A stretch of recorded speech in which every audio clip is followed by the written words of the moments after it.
आपकी जिंदगी के लिए छोटे छोटे कुछ 4 नियम बताना चाहता हूं और ये 4 नियम का पालन आप सब करिए। मैं आपको विनम्रतापूर्वक लेकिन विश्वास से कहता हूं कि ये 4 नियम का जो भी पालन करेगा, जिंदगी में बीमारी और रोग उसको कभी आएंगे नहीं। आप भी अगर ये पालन करेंगे तो बहुत अच्छा होगा। मैं भी करता हूं मेरे जीवन में।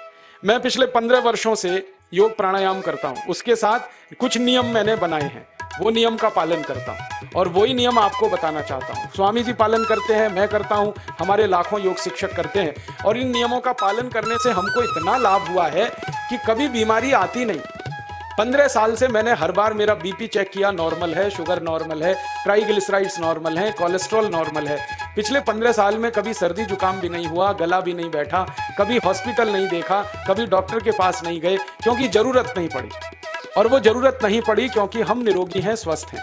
ये निरोगी और स्वस्थ होने के लिए आयुर्वेद की एक छोटी सी जानकारी आपसे मैं शेयर करना चाहता हूँ। आयुर्वेद में ये कहा गया है कि किसी भी व्यक्ति को निरोगी होना है, रोग मुक्त होना है, तो अपने जीवन में 3 बातों का ध्यान रखे। अपना वात, पित्त और कफ, तीनों का संतुलन रखे। वो 3 तरह के दोष हैं हमारे शरीर में, वात, पित्त, कफ। आपने सुना होगा, ये त्रिदोष आधारित शरीर है। जब वात बहुत बिगड़ जाता है तो 80 से ज्यादा रोग आते हैं। जब पित्त बहुत बिगड़ जाता है तो लगभग 46 से 50 रोग आते हैं और जब कफ बिगड़ जाता है तो 28 रोग आते हैं और वात, पित्त, कफ तीनों बिगड़ जाएं तो 148 रोग आते हैं। सर्दी, खांसी, जुकाम से लेकर और कैंसर तक जो आखिरी रोग माना जाता है, ये सब वात, पित्त, कफ के बिगड़ने का खेल है। तो इस देश के आयुर्वेद चिकित्सा के सबसे महान लोगों में से ऐसे एक ऋषि हुए बाघभट्ट। बाघभट्ट ऋषि ने एक पुस्तक लिखी है, उसका नाम है अष्टांग हृदयम, और एक पुस्तक लिखी है उसका नाम है अष्टांग संग्रहम। इन दोनों पुस्तकों में उन्होंने 7000 नियम बताए हैं, उनमें से 4 बताता हूं।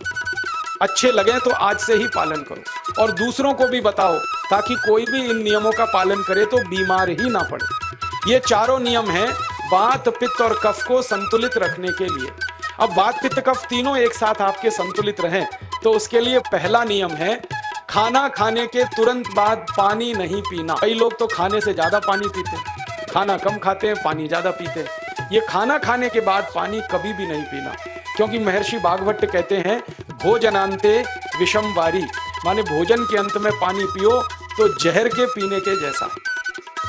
इसलिए वो कहते हैं कभी भी खाने के तुरंत बाद पानी मत पियो। अब आप मुझे पूछोगे क्यों नहीं पिए, कारण बता दो। कारण मैं बताना चाहता हूं सरल भाषा में। हम जब खाना खाते हैं ना तो पेट में सारा खाना इकट्ठा होता है। पेट में एक स्थान होता है, उसको हम कहते हैं जठर। संस्कृत में, हिंदी में जठर कहते हैं, अंग्रेजी में उसको एपिगैस्ट्रियम कहते हैं, हिंदी में कुछ लोग उसको आमाशय भी कहते हैं। ये जठर छोटा सा स्थान है। आपके पेट में नाभि है ना, उसके लेफ्ट साइड में बाईं तरफ छोटा सा स्थान है।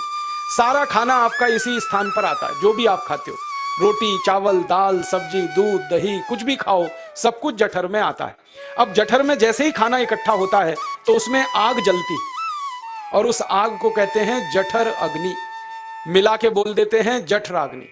आप जैसे ही खाना खाते हो, पेट में जठर में अग्नि जलती है, वो अग्नि खाने को पचाती है। जैसे ही आपने खाना खाया, पेट में अग्नि जलती है और जब तक अग्नि जलती है तो खाने के पचने की क्रिया चलती है। जैसे रसोई घर में खाना पकाते हैं, वैसे ही पेट में भी खाना पकता है। इसी को हम पचने की क्रिया कहते हैं, अंग्रेजी में उसको डाइजेशन कह देते हैं। तो आपने खाना खाया, पेट में अग्नि जल गई, अब वो खाने को हजम करेगी, पचाएगी। अब मुझे एक प्रश्न का उत्तर दो आप, कि जैसे ही आपने खाना खाया, पेट में अग्नि जल गई और वो खाने को पचा रही है, तुरंत आपने गट गट गट गट पानी पी लिया और खूब ठंडा पानी पी लिया, बर्फ मिलाया हुआ पानी पी लिया, फ्रिज का पानी पी लिया। क्या होने वाला है? अग्नि जलेगी कि बुझेगी? अग्नि के ऊपर पानी डालो तो अग्नि और पानी की दोस्ती नहीं है, दुश्मनी है। पानी अग्नि को बुझा देता है। तो आपने खाना खाया, अग्नि जली, पीछे से गटगट पानी पी लिया, अब अग्नि शांत हो गई, अब खाना पचेगा नहीं, तो वो पेट में पड़ा पड़ा सड़ेगा और सड़ा हुआ खाना 100 से ज्यादा विष पैदा करेगा और वो 100 विष आपकी जिंदगी को नरक बना देंगे और जिंदगी भर आप बीमार पड़े रहेंगे। आपको मालूम है, कई लोग कहते हैं मुझे पेट में बहुत गैस बनती है। ये गैस उन्हीं को बनती है जिनका खाना हजम नहीं होता। कोई लोग कहते हैं कि मुझे पेट में जलन होती है, ये जलन उन्हीं को होती है जिनका खाना पचता नहीं। कोई कहते हैं कि मेरे पेट में एकदम गुम हो जाता है, फूल जाता है, ये सब वो लक्षण हैं जब खाना पचता नहीं। तो खाना पचेगा नहीं तो सड़ेगा, सड़ेगा तो विष पैदा करेगा और वो विष आपको बीमार करेंगे। इसलिए महर्षि बागभट्ट ने कहा, खाना खाते ही पानी मत पियो। समझ में आया? फिर आप बोलोगे कितनी देर तक नहीं पिए? कम से कम 1 घंटे तक। 1 घंटे बाद पानी पियो। आप बोलोगे जी 1 घंटा क्यों? ये जो अग्नि जलने की क्रिया है ये लगभग 1 घंटे तक ही चलती है पेट में, उसके बाद अग्नि अपने आप शांत हो जाती है, उसके बाद पानी पी लो। तो खाना अगर 10 बजे खाया तो 11 बजे पानी पियो, 1 घंटे बाद पानी पियो। अब आपके मन में यह सवाल आ सकता है कि खाना खाने के पहले पी लें क्या? हाँ पी लो, 40 मिनट पहले पेट भर के पानी पी लो। 10 बजे खाना खाना है, 9:20 पे खूब पानी पी लो, जितना पी सकते। ठीक है, खाने के बाद पानी तो नहीं पिएंगे, कुछ और पी सकते हैं क्या पानी को छोड़कर? तो उसके लिए बागभट्ट जी कहते हैं कि खाने के तुरंत बाद अगर पीना है तो दही की लस्सी पियो, मट्ठा। खाने के बाद अगर तुरंत पीना है तो फलों का रस पियो, गन्ने का रस पी लो, संतरे का रस पी लो, मौसम्मी का रस पी लो, अनार का रस पी लो। अब आप कहोगे ये सब महंगी महंगी चीजें बता रहे हैं, गन्ने का रस, संतरे का रस, अनार का रस, पैसे तो है नहीं। तो सबसे सस्ता रस है नींबू का ही रस पी लो, शिकंजी बना के पी लो, वो तो सबसे सस्ता है। तो खाना खाने के बाद या तो दही की लस्सी पियो या रस पियो। और एक तीसरी चीज है, दूध पी सकते हैं। तो खाने के तुरंत बाद पीना है तो दही की लस्सी या मट्ठा, खाने के तुरंत बाद पीना है तो कोई फल का रस, खाने के तुरंत बाद पीना है तो दूध। पानी 1 घंटे बाद पियो। और अगर एक बात ध्यान रखो तो अच्छा है कि सवेरे खाना खाते हैं जिसको हम ब्रेकफास्ट कहते हैं, नाश्ता, तो फलों का रस पीना अच्छा, दोपहर को खाना खाएं तो लस्सी और मट्ठा पीना अच्छा, और रात का खाना खाएं तो दूध पीना अच्छा। जो लोग इस नियम का पालन कर सकते हैं जिंदगी में कभी भी 80 रोग उनको नहीं हो सकते। वात पित्त कफ तीनों ही इस एक छोटे से नियम से संतुलित रहते हैं। तो ये पहला नियम मैंने आपसे कहा। दूसरा नियम एक और है, और वो नियम ये है कि पानी कभी भी पियो, घूट घूट भर के पियो। जैसे गरम चाय पीते हैं, गरम कॉफी पीते हैं, गरम दूध पीते हैं, एक एक घूट भर के, एक एक सिप करके, ऐसे ही पानी पीने की आदत डालो। ये मुंह में एक बार गिलास लगा लिया, गटागट उसको खाली कर दिया, ये तरीका गड़बड़ है। 1 घूट पानी, 2 घूट पानी एक बार में उतना ही पियो। आप बोलोगे ये क्या चक्कर है? बात ऐसी है कि एक एक घूट पानी जब हम पीते हैं तो मुंह की लार पानी के साथ मिलकर पेट में अंदर जाती है, और ये जो मुंह की लार होती है ये क्षारीय होती है और पेट में हमेशा अम्ल बनता रहता है। तो 1 घूट पानी पिया, मुंह की लार इसके साथ अंदर गई, 2 घूट पिया और ज्यादा गई, बार बार लार अंदर जाएगी तो क्षार पदार्थ पेट के अम्ल के साथ मिलेगा। पेट में अम्ल बनता है, मुंह में लार क्षारीय होती है। तो ये क्षार को अम्ल में मिला दिया जाए और ये अच्छे तरीके से मिलकर पेट में जाए तो कभी भी कोई व्यक्ति के पेट को अम्लता नहीं होती, एसिडिटी नहीं होती। और पेट में अम्लता नहीं होती तो रक्त में अम्लता नहीं होती, और जिनके रक्त में अम्लता नहीं होती उनकी जिंदगी में कभी भी वात पित्त कफ के असंतुलन की स्थिति पैदा नहीं होती। इसलिए पानी घूट घूट करके पीना।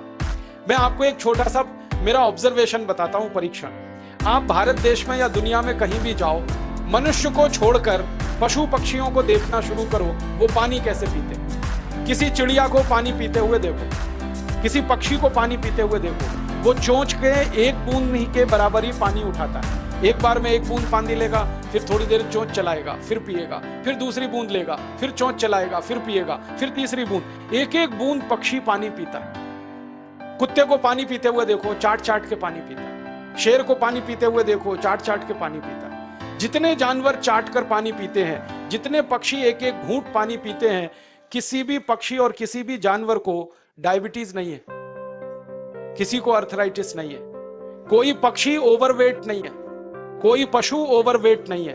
वो सब स्लिम और ट्रिम है, क्योंकि वो इतने होशियार हैं कि पानी चाट के पीते हैं या घूट घूट करके पीते हैं। अब मुझे ये हैरानी होती है कि ये पशु पक्षियों को कौन सिखाता है? वो अपने जन्म से ये ज्ञान सीख के आते, उनका कोई गुरु नहीं है, उनका कोई विद्यालय नहीं है, उनके कोई प्रशिक्षण शिविर नहीं लगते, फिर भी उनको इतनी अकल है कि पानी घूट घूट पीना।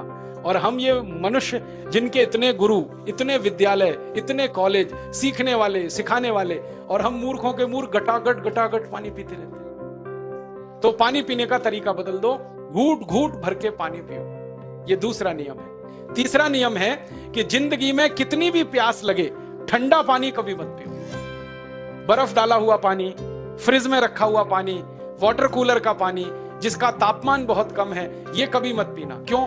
क्योंकि शरीर आपका गर्म है और पानी ठंडा है।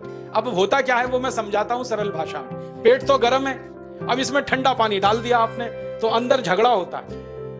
और झगड़ा क्या होता है? या तो पानी पेट को ठंडा करेगा या पेट पानी को गर्म करेगा। अगर पानी ने पेट को ठंडा कर दिया तो पेट के ठंडा होते ही हृदय ठंडा होता है, हृदय के ठंडा होते ही मस्तिष्क ठंडा होता है, मस्तिष्क के ठंडा होते ही आदमी ठंडा होता है, और आदमी ठंडा होते ही राम नाम सत्य होती है। आपको मालूम है जब शरीर ठंडा पड़ जाता है तो घर में भी नहीं रखते, निकाल के बाहर सड़क पे रख देते। जो घर आपने बनाया अपनी मेहनत से, शरीर के ठंडा पड़ते ही निकाल बाहर करते हैं उस घर में से, और फिर चिल्लाने लगते हैं, लेके जाओ, जल्दी लेके जाओ, इसको जला के आओ। माने ठंडे शरीर की इज्जत नहीं है। तो ठंडा पानी क्यों पी रहे हो भाई? बंद कर दो। कोई जानवर ठंडा पानी नहीं पीता, कोई पक्षी नहीं पीता। तो आप ये ठंडा पानी पीना बंद करो, सादा पानी पीना शुरू करो। और गर्मी के दिनों में बहुत अगर आपको तकलीफ है तो मिट्टी के घड़े का पानी पी लेना, फ्रिज का और बर्फ का नहीं पीना। ये तीसरा नियम है। और चौथा और आखिरी नियम है कि आप सवेरे ही सवेरे जब सोकर उठते हो तो सबसे पहले पानी पियो। जैसे ही आपकी आंख खुल गई तो पहले 2-3 गिलास पानी पी लो, उसके बाद आप टॉयलेट में जाओ। उठते ही पानी पियोगे तो 2 फायदे हैं। पहला फायदा यह है कि पानी पेट में जाकर बड़ी आंत को साफ करता है, और जैसे ही बड़ी आंत की सफाई होगी पेट पे दबाव पड़ेगा और आप संडास घर में जाएंगे, 2-3 मिनट में पेट आपका साफ हो जाएगा। जिनका पेट सुबह एक बार में साफ हो जाता है उनकी जिंदगी में कभी रोग नहीं आता। इसलिए सुबह सुबह उठते ही पेट साफ होना जरूरी है। और उठते ही पानी पियोगे तो मुंह की जो लार है वो पानी के साथ मिलकर अंदर जाएगी। सुबह पेट में एसिड की मात्रा ज्यादा होती है, इसलिए लार का पेट में जाना बहुत जरूरी है। इसलिए सुबह उठते ही पानी पीना बहुत जरूरी है। ये 4 नियम हैं आयुर्वेद के। पहला नियम, खाना खाने के 1 घंटे बाद पानी पीना। दूसरा नियम, पानी को हमेशा घूट घूट भर के पीना। तीसरा नियम, कभी भी जिंदगी में ठंडा पानी नहीं पीना। और चौथा और आखिरी नियम, सवेरे उठते ही सबसे पहले पानी पीना। 4 नियमों का पालन जो भी अपने जीवन में कर सकता है वो वात पित्त कफ तीनों को संतुलित रख सकता है। और जिसका वात पित्त कफ संतुलित है उसके जीवन में बीमारी नहीं आती है। और जो बीमार नहीं पड़ते हैं वो स्वस्थ और तंदुरुस्त और सुखी रहते हैं। उनकी जिंदगी का खर्चा कम होता है और देश का भी बहुत सारा पैसा बचता है।